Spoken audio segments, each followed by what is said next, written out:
Today is Sunday. It is Gimel Sivan, Tovshin Ein Gimel. We're in Teiras Menachem Sefer Mamorim Tovshin Yud Aleph Tovshin Yud Beis. In the Maimer of Shabbos Pashas Pinchas, Mevorchem Achidush Menachem of Tovshin Yud Aleph. Dibur HaMaschel Tzav, as Bnei Yisrael. We're on page Kuf Yutes. 3 lines from the bottom of Mizem Muvan. The Rebbe here is discussing the difference between the world and Gan Eden. And the Rebbe is explaining that the world is connected to the Midos, the divine attributes of Midos, based on the Pasuk, Ki Amarti Olam Chesed Yibana, that the world is built through Chesed, which means to say, that's a reference to the midah of Chesed, the emotional attribute known as Chesed. But of course, each and every day is connected to another midah. But generally speaking, the concept is that world is connected to midos, whereas Gan Eden, which is Olam Habriya, is connected to Meichen, the intellect, the intellectual attributes. And the difference between Meichen and midos is not only that Meichen is greater than Midos, but Meichen is inherently different than Midos. Intellect needs to be retracted and concealed in order for emotions to come into being. And in order for that to happen, it has to go through the channel of the neck, Meitzad Hagorin. That's not only a physical and anatomical factor that between the head and the heart you have the neck, but that is because spiritually also the neck shows on contraction and concealment. So the moichin have to be retracted and concealed in order for the midas to come into being. The intellect has to be retracted and concealed in order for the emotions, the emotional faculties, to come into being. Umizem move on, and from this we will understand Gam Richuch Ha'erech Shel Ha'olam, also the great distance of the world, which comes into being from the level of midos, of the emotional faculties, godly faculties, legabi Gan Eden, relative to Gan Eden, the Garden of Eden, the spiritual Gan Eden, in which the level of Meichin shines and illuminates. Specifically, we're talking about Olam Habriya. The Eitzais, in addition to this difference between Gan Eden and Olam, there's another difference. Sheba Olam yesh rak yediyas hametzius v'loy hasagas hamahus. In the world as we know it, there is only the knowledge of the existence, but not the comprehension of the essence. V'hainu. The Rebbe explains this. Hein bi'inyan elikus, the top of page Kuf Chof. Hein bi'inyan elikus v'hein bi'inyan ha'olam. This difference. Is this world? Yeah. Good question. To Gan Eden, or is he referring to? It's a good question. Olam Habriya also, generally speaking, the way I understand it at least, okay? There are references. I mean, this is based on the Kutei Torah He must be talking about, because he says Lo Hasaga Amidas. He's saying the reverse. Then in this world, he's going to conclude that in Gan Eden you have Hasagas Hamahus, the comprehension of the essence. However, it seems that this is something which is added in Gan Eden through the Avodah of the Tachton, through the Yid's Avodah Hashem. The Neshama merits Hasagas Hamahus in Gan Eden. In other words, Olam Habriya on its own would also be within the confines of Yediyas Hametzias. That's the way it seems in the Kutei Torah. Let's go through what the Rebbe says first, and then we'll come back to it, perhaps. But it's a good question. Clearly, the Rebbe is differentiating here between Olam and Gan Eden. In Olam, you have Yediyas Hametzias, the knowledge of the existence, but not the comprehension of the essence of godliness. Whereas in Gan Eden, you do. But it's mashma, as I said before, it seems that this is also something which comes about as a result of the Avodah. But let's see what the Rebbe says first inside. In addition to this, in the world, you have only the knowledge. Sorry, before I go on. When you talk about Olam Habriya, the world of Briya is a world, and Gan Eden, which is in Briya, is something which is. So in other words, you have Olam Habriya, and then you have Gan Eden as it is related to Olam Haba, right? So perhaps those are the defining features. But let's go inside first. In the world, you have only the knowledge of existence and not the comprehension of the essence of godliness. V'hainu, the Rebbe explains. Hein binyan alakus, both in matters of godliness, v'hein binyan ha'olam, and also in matters of the world. Shebekulam le'masigim ha'muhus. In all of them, one does not comprehend the essence of the godliness within it. Loy beruchnius, v'loy begashmius. Not in the spiritual aspects and not in the physical aspects. What does that mean? The Rebbe elaborates. Lefi. What is the essence of every creature, every created being? Certainly it's what? It's the godly life force that causes it to exist, that gives it life. Why? As the Alter Rebbe says in Sharichas Ve'emunah, that if and when the active force which causes existence to be will be removed from existence, will be removed from the created being, what will happen? It will return to a state of nothingness. So what is the essence of a created being? The godly force that causes it to exist.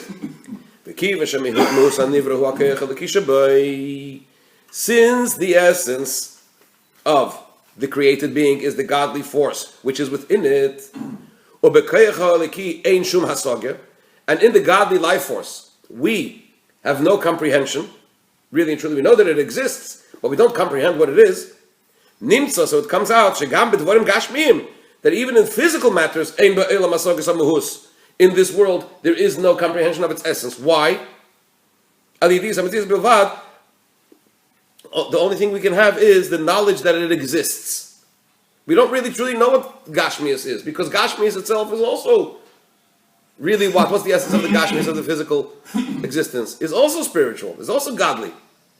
So not only in the godliness don't we have any comprehension, we don't really truly appreciate what physicality is in its true essence. Where do we have comprehension of the essence? Not so in Gan Eden. Over there is the comprehension of the essence of godliness. As the sages express themselves about Gan Eden, concerning Gan Eden. In the Talmud, the sages express themselves as saying that what do the neshamas do in Gan Eden? Nehenin miziv hashchina. They have pleasure from the ray of the Shechina, from the rays of the Shechina, from the emanations that come forth from the Shechina. What does it mean you have pleasure? So the Rebbe defines this. Shehanohi me'asogas hamuhus dafka. When does one have really and truly pleasure at that level? Is when you comprehend the actual essence of it. In the Friedrich Rebbe's Maimer, these words, the languages, he elaborates more on this point, and he says basically that when a person is engaged in an intellectual pursuit, it's when you get it, when you comprehend it, that it causes the pleasure. If it's dry, okay, you hear, but there's no hanoah. The pleasure comes from the fact that what? That you appreciate what it's all about. You comprehend, you get the idea. That's why this class is so pleasurable. That's a compliment to the Rebbe, not to me. This is great. But thank you. So, when Chazal say that the neshamas have pleasure in Gan Eden from the Ziva Shechina, from the rays of the Shechina, that means what? That the neshamas comprehend godliness. Because pleasure comes as a result of comprehending the essence. However, so what's the point that Rebbe says here? So here the Rebbe highlighted 2 points in which the world is different, inherently different than Gan Eden. Very, very different. Right? Not just lower and higher, but different. Nevertheless, says the Rebbe,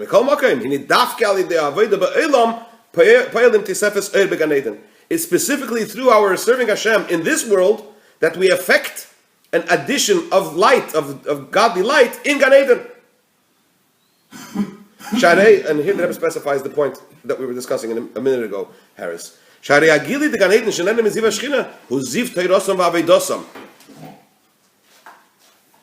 Right? the revelation in Gan Eden, from which the neshamas have pleasure, from this ziv Shechina, from the ray of the Shechina, who's ziv teras avidas. Where does this ray come from? Where does this emanation of Shechina come from in Gan Eden? That is the result of what? Of the Torah and Aveda of the neshama down here in this physical world. When the neshama learns, when he learns Torah, and as Alter Rebbe elaborates, and I encourage you again to read Perek Lamates of Tanya, when a Yid learns as he should, and serves Hashem as he should, at the highest level, it talks about the greatest in the neshamas, that brings about these illuminations into Gan Eden, into Elam Abriya, and then when the neshama comes there, when its time comes, it has pleasure from the Shechina. But that Shechina is as a result of what? Of the actions and the effort that the neshama has invested whilst it was in this physical world. It's only the souls of the tzaddikim that go to Gan Eden, is that right? Yeah, I mean, first of all,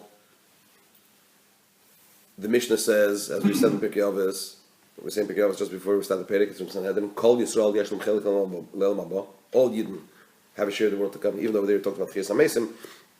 But all Shenemar V'amech Kulam Tzadikim. Your nation are all tzaddikim. Ultimately, everybody ends up in Gan Eden. Sooner or later, one ends up in Gan Eden. The question is what happens before you come to Gan Eden. Some go directly to Gan Eden, some have to go through a process before they reach Gan Eden. And then in Gan Eden itself, most neshamas end up in Gan Eden Atach, which is Elam HaYetzira. And you're right. Only as the Alter Rebbe says in Perek Lamates, the neshamas that serve Hashem b'dechilu urechimu sichliyim. That's the point. That they serve Hashem with fear and with love and fear, which emanated from the intellect. They end up in Elam Abriya. Why? Because it's mentioned over here. Elam Abriya is the world of intellect, right? Bina. Whereas if they havaya berucham, the love and fear of God, that is natural to the neshama. If one serves Hashem only with that, one ends up in Elam HaYetzira, and on Shabbos and Rosh Chodesh, even those neshamas ascend through the Amud, through the lift that exists between one Gan Eden and the other. They come up to the higher Gan Eden and they receive there also the Ziva Shechina from Elam Abriya. Right? But generally speaking, yes, Gan Eden is for tzaddikim. But there are levels. But the point of here that Rebbe is discussing is the fact that Gan Eden is the world where the neshama has pleasure, which means asogas hamahus, the comprehension of the essence of godliness. But what's the paradox here? What's the seemingly what's the interesting point here, as it were? That comes about specifically through the neshama's avodas Hashem in this physical world, where there is only what Yediyas HaMetzias, the knowledge of God's existence, and not asogas hamahus, not the comprehension of the very essence of what the godliness is all about. Similar to that which we explained earlier. It's the first Maimer we learned. It's the first Maimer of the Rebbe of Toshni Dalef. First Maimer the Rebbe said, the Rebbe said over there in Basi Lagani, the Rebbe brings us a similar idea. He said over there that everything depends on the avodah of the neshama down here. The neshama beguf, when the neshama serves Hashem in this physical world, in a soul and a body, that brings about tesefes oides, additional lights of godliness in Atzilus, even in the highest world. They are avodah lamata specifically through serving Hashem over here in this physical world. So what did the Rebbe explain in the Maimer? Sheha oides ba'atzilus hem kimonachim bekufsa. These divine lights that are added in Atzilus, the divine energy, divine revelation that is added in the world of Atzilus through the avodah of the neshama in the body down here in this world, is not for Atzilus. They're there like lying in a box in storage. They are added in Atzilus, but they are held, as it were, in Atzilus for onward transmission. Why? Because those divine energies that are added in Atzilus are not for the purpose of them remaining in Atzilus. But rather, it's for the purpose of transmission and revelation. Where? In the lower world. The Einam is Galim Atzilus, and they are not revealed in Atzilus. What's the comparison?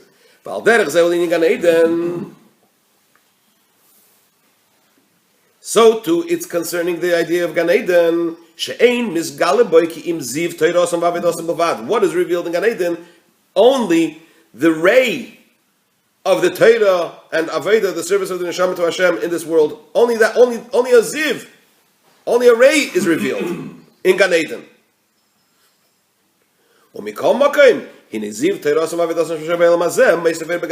Nevertheless, this ray, this energy, this divine revelation of the Torah and the Avodah of the Neshama in this physical world adds light in Gan Eden. So what's the point? The point basically is, what's the crux of what the Rebbe is saying? The crux of what the Rebbe is saying is that at the end of the day, the Hasagas HaMahus, the comprehension of the essence, takes place where? In Gan Eden. But as a result of what? Only as a result of the Avodah of the Neshama down here in this world. That is what's added into Olam Habriya, into Gan Eden, which is Olam Habriya, through the Avodah of the Neshama down here in this physical world, where there's only the Yisametzias, the knowledge of God's existence, but not the comprehension of the essence of godliness. More specifically, says the Rebbe, what is this innovation that the Avodas Hashem of the Neshama down here brings about in Gan Eden that didn't exist before? So he spells it out in dargis, in levels. We know there's Memalakal Almid, the level of godliness that fills the world, which comes internally into the world, which is tailored according to the world. And then we have Eira Seviv, the divine light that hovers around the world, meaning to say it's so great that it does not find confined expression in a specific aspect of that world, because it's greater. And normally it remains hovering around it. The new innovation that is brought about into Gan Eden through the Neshama serving Hashem down here in this physical world, in a body, what is it? Which level of godliness does it add into Gan Eden? It draws down this divine hovering energy, which is usually unconfined and unexpressionable b'pnimius internally, through Aveda, through serving Hashem down here. The Neshama draws down this great divine energy into Olam Habriya. V'hainu, Rebbe spells it out. This is, I believe, this answers your question. That in Gan Eden on its own, what shines? What is illuminated there? Which level of godliness illuminates Olam Habriya? Olam Hamaleh. The world, the divine energy that fills the world. B'pnimius. In our world also there's Olam Hamaleh, right? However, in Olam Hamaleh you have differences of levels. That's why we are Olam Asiyah, and Olam Habriya is at a higher level, because there's more divine revelation. But it's all still from Olam Hamaleh. The divine energy, the godly light that fills the worlds internally. He says something here. The Rebbe says something very interesting. That's why Gan Eden is called a clear world. That everything is organized. Everything according to its condition. The Gemara says in Pesachim that, I forgot which sage it was that became ill. He was ill, and he was unconscious for a while, in a coma. I guess that's the best description. He was in a coma for a while. After he came to, the Chachamim came to visit him, and they said to him, "What did you see when you were in the comatose state?" Which means basically his neshama was Lamaila. What did you experience up there? He said, "I saw an upside down world. That in this world, the great and the good are at the bottom. In this world, the great and the good are on the top, and the schleppers, as it were, are on the bottom. In that world is the opposite. The great and the good are on the bottom, and the tachtonim elyonim lamata v'tachtonim lamayla. The other way around. Those that are up in this world are down, and those that are down in this world are up over there." So they said to him, "You did not see a confused world. You didn't see an upside down world. So you saw a clear world. Why? Because over there you see things as they truly are." That was the point. So that's what the Rebbe says over here. Gan Eden is called Olam Baruch, a clear world. You see things as they really are. In our world, it's Olam HaSheker. So things look different. Somebody that's who knows what. is respected, and people are hold highly of them, and so on and so forth. But it's Olam HaSheker, right? Because it's baseless. Whereas in that world, you see things as they truly are. So, in that world, everything is organized. It's borur. Everything is as it is in its true condition. But the Rebbe said something very interesting over here. This is a very, very seidistic word. Why indeed doesn't tshuva? Why can't you repent in Gan Eden? Tshuva can only work as it says in Pirkei Avos. Yofe sho achas b'tshuva ma'asim tevim ba'elam hazeh mikol chayei elam haba. That one moment of tshuva and good deeds in this world is greater than the entire world to come. Why? Because tshuva helps only here. Here we can accomplish all those things. The Rebbe speaks about, when the Rebbe talks about prolonging life, he says one cannot imagine the unbelievable impact, the tremendous power of a Yid putting on film one more time. When in the discussion of whether to prolong life, or the Rebbe says the power of a mitzvah is so vast that it's worth it even just for one more action, one more mitzvah. So why? Because in Elam Haba, in Gan Eden, it's over. You come there, that's the way it is. I once heard two people, two wealthy men talking. They gave a lot of charity, or at least they thought they gave a lot of charity. But in their personal lives, they weren't. Aside from that, they left much was left to be desired. So one time, in a moment of informality, let's call it that way, one says to the other, you think we're going to come there, we're going to buy our way into Gan Eden because we gave all this tzedakah? For us, they're going to make an exception. We're going to come there, you're going to say, take your money back and go to hell. So, anyway, the bottom line is that tshuva helps when you come to Gan Eden, as they say, you come with receipts, not with your checkbook. Was hast du getan? Right? Tshuva doesn't help there. Why? What is tshuva? Tshuva means transformation from one entity to another entity. Change, essential change. Becoming a new being. In Gan Eden, which is a clear world, in which what is illuminated, what shines there, what is present there, is the level of godliness that fills worlds, which is what? Which means divine light in vessels, which means energy, divine energy, which is relative to the vessels that it contains. That these vessels are able to what? To receive this divine energy. So things are organized. That's the way it is. This belongs here, so much energy into the kelim. You're coming to Gan Eden and you say, I want to change? It's not possible. So tshuva only helps where? In this physical world. This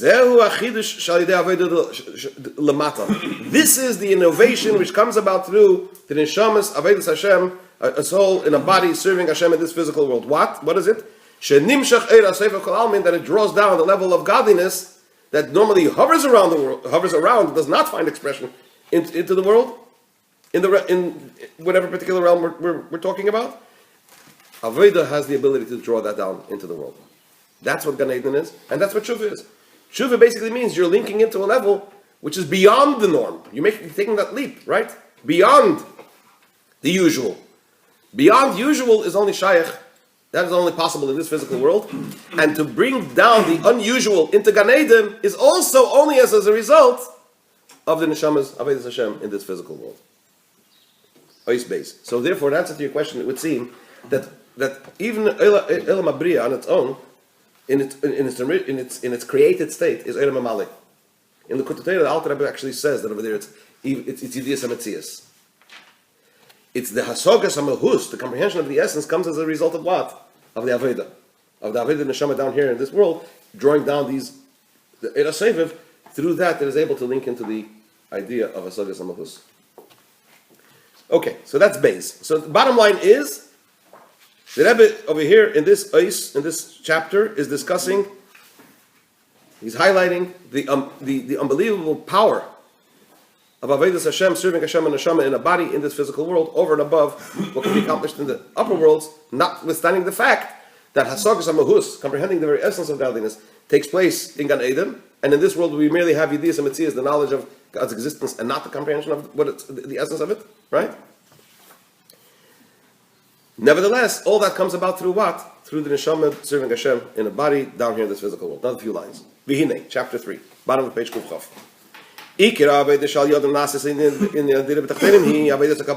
Now let's get back to the theme of the Maimer, where the Rebbe is discussing what's so great and special about what? A korban, bringing a sacrificial offering to Hashem. So he says, what is the main component of the Avodas Hashem, serving Hashem, through which all of this is accomplished, through which this dwelling place for Hashem himself is made in this physical world? It's specifically to the serving Hashem through karbanis, sacrificial offerings.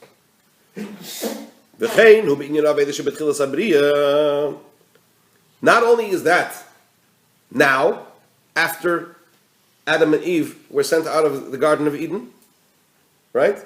But even in the beginning of creation, when Hashem put Adam and Eve into the Garden of Eden, as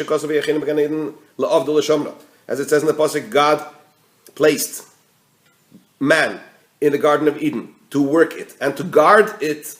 There too, the main avodah, the main focus was what? The idea of karbanos. As our sages teach, that this idea of the Shomra to guard the Garden of Eden. This is a reference to what? To serving Hashem through sacrificial offerings. As it says in the pasuk. Tishmeru lahakrivli. Concerning the Karban Tamid, it says, as we say in Karbanos, right? Tishmeru lahakrivli. You should make sure to keep this mitzvah to bring the sacrificial offering of the Tamid before me. So we find this expression tishmeru, to guard, to keep, concerning the Karban Tamid, the sacrificial offering of the Tamid, and concerning Gan Eden it says he put him in there la'avda l'shamra, also to guard. So this is the reference that what? This is a reference to bringing karbanos. What's the pshat? Why take? Why indeed? To explain this concept, the top of page Kuf Chof Aleph, we explained earlier. What is the concept of making a dwelling place for Hashem? What's this idea of a dwelling place? A dwelling place means that the very essence of God's infinity should be present here, down here in this physical world. Not only are we talking about God's essence being present in this physical world, but in addition to that, the concept of a dira, a dwelling place, is that this drawing down of godliness down here into this physical realm should not just remain hovering and internal or external or superficial. Part of this concept of dwelling place is, it's two things: drawing down Hashem's very essence, and internally to find expression, internally and revealed in created beings in our physical realm. How do you accomplish such a tremendous feat? For this to take place, the first point is you have to remove the concealments and the covers. There are things that block this revelation. The first thing you need to do is to remove those. Because when there are concealments and covers, then this drawing down of godliness remains superficial. Why? Because there's something that blocks. It doesn't allow that godly energy, that godly presence to be manifest. And that is why it is important, it's necessary, it's vital to remove these covers and concealments. That allows for this manifestation of God's very essence to come down internally and revealed. Why? Because there is no reason why it should not become revealed. There's nothing there that's blocking it or hindering it. How do we accomplish that? And all of this is accomplished. This is accomplished specifically through serving Hashem, through bringing a sacrificial offering. Why? Because in this exercise, this act of bringing a physical animal as a sacrificial offering to God, it was seen in a revealed way, shebebehema gashmis, that in a physical animal, nif al habitul vayiskalus be'esh shelamayla, was affected. This nullification and its inclusion in the celestial fire, bechinas aryad achal kurbanin, in the level of the lion that consumes sacrificial offerings, because on the fire, on the mizbeach, there was a physical fire, as it said, from above. It says in Chazal that there was a physical fire on the mizbeach, and that looked like a lion that consumed the korbanos, and this was a fire that came down from above. The korban, the idea of the word korban is from the expression kiruv, closeness, which means bringing close a person's abilities, a person's talents, to godliness, which means that the idea of korban is to draw down the godliness into what? Internally into created beings. Continue, Mr. Shem, tomorrow.